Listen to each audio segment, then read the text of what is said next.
కాబట్టి చాలామంది ఈరోజు సెలబ్రిటీస్గా ఉండాలని కోరుకుంటారు తప్ప సర్వీస్ చేయాలని మనసు ఎవరికి లేదు. ప్రతి వాడు సెలబ్రిటీ. సెలబ్రిటీ స్థానం అనేది ఎక్కువ కాలం ఉండదు, గుర్తుపెట్టుకోండి. ప్రపంచంలో గొప్ప గొప్ప సెలబ్రిటీస్ ఉన్నారండి, కొంతకాలానికి వాళ్ళ ముఖాలు ముడత పడుతుంది, వాళ్ళ తలాంతులు ఆగిపోతుంది. అప్పుడు అభిమానించిన మనుషులు అవమానిస్తారు, గణపరిచిన మనుషులు గణహీనంగా చూస్తారు.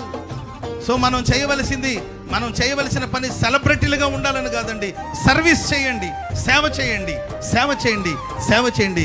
మీరు సేవ చేసే సేవకు దేవుడు ప్రతిఫలం ఇస్తాడు. చెప్పండి కూడా మందరు గట్టిగా. సేవ చేసేవాడికి సేవ చేసే అంతవరకు ఉంటుంది సేవ. ఆమె 70 ఏళ్ళు వృద్ధాప్యంలో ఒక ముసలాయన ఉన్నాడు. ఆయన వంటశాల దగ్గర పనిచేస్తున్నాడు. వయసు 70 ఏళ్ళు ఉంటుంది. ఆయనకి ఇప్పటికీ సేవ ఉంది.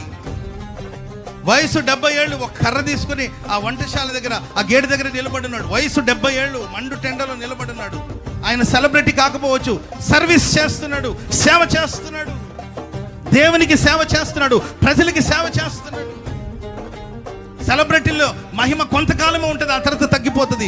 సర్వీస్ చేయాలనుకున్నాడు, సేవ చేసేవాడికి జీవితకాలం అంతా 70 ఏళ్ళు కదా, 80 ఏళ్ళు కదా, 100 ఏళ్ళు కాదు కానీ ప్రాణం పోయేంత వరకు, ఊపిరిపోయేంత వరకు దేవుని పని చేసే అవకాశం అనుకుంటుంది.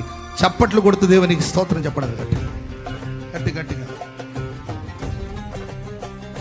సెలబ్రిటీగా ఉంటావా, సర్వీస్ చేస్తావా? అడగండి పక్కన వాళ్ళు. సెలబ్రిటీగా మారాలనుకుంటున్నావా, సర్వీస్ చేయాలనుకుంటున్నావా? Praise lord. మన అమ్మ శారమ్మ, ఓకే సరే. మన అమ్మ శారమ్మ ఉంది కదండి, ఆమె బ్రతికిన దినములన్నీ కూడా వంటగదిలో వంట చేస్తూనే ఉంది. మన వాళ్ళు చాలామంది నేను వంట చేయడానికి పుట్టానా, నేను వంటిల్లు కొందేళ్ళ, నేను వండడానికి పుట్టానా, నువ్వు తినడానికి పుట్టావా అంటుంటారు. శారమ్మ ఎక్కడైనా ప్రసంగం చేసిందా? శారమ్మ ఎక్కడైనా ప్రసంగం చేసిందా? ఎక్కడైనా వర్షిప్ లీడ్ చేసిందండి? శారమ్మ తన బ్రతుకు దినములన్నిట వంటగదిలో ఉండి ఆమె ఆహారాన్ని సిద్ధపరుస్తూనే ఉండేదండి. అబ్రహాం